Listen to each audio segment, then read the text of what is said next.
So today we're going to change this Mercedes CLA Diamond Grille. This is the original grille, and we're going to change it to the more aggressive looking Panamericana grille.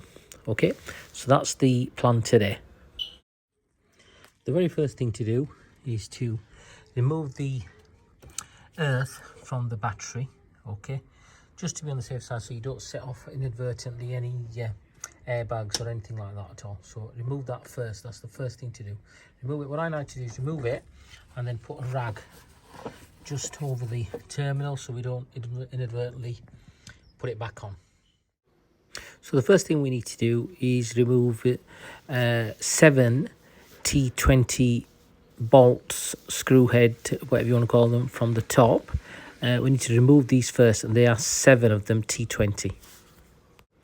The next thing to do is to remove 2 bolts on either side of the bumper.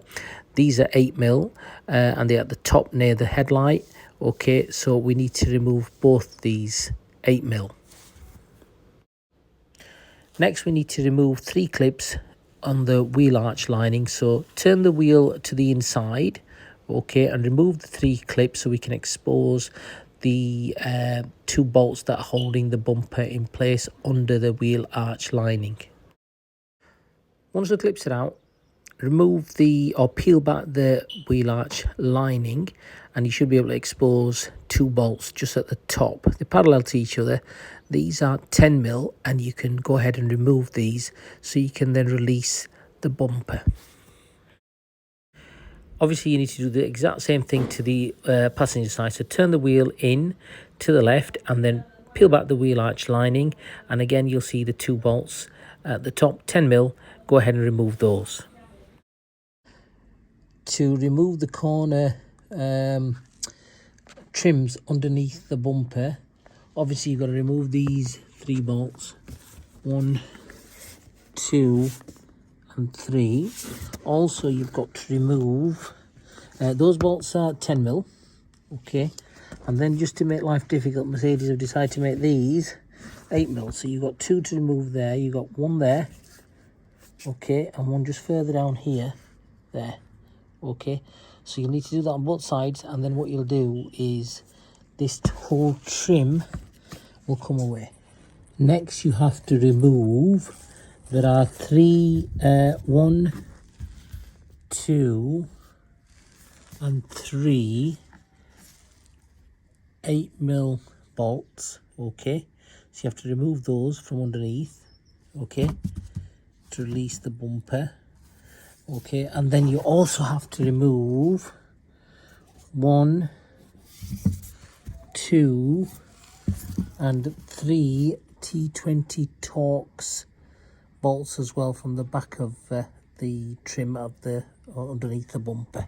So go ahead and remove those next. Okay, so once the bumper's off, lay it on a nice smooth surface. So I've just laid it out onto our lawn, artificial grass, nice and clean, so there's no issues.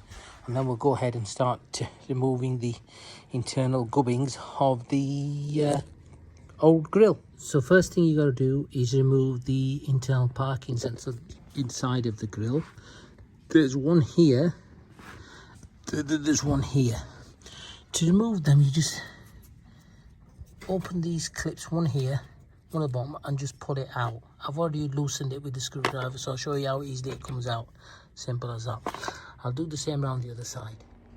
Next, we need to remove the collision sensor bracket and attach it to the new grille. So there's 1, 2, 3 clips.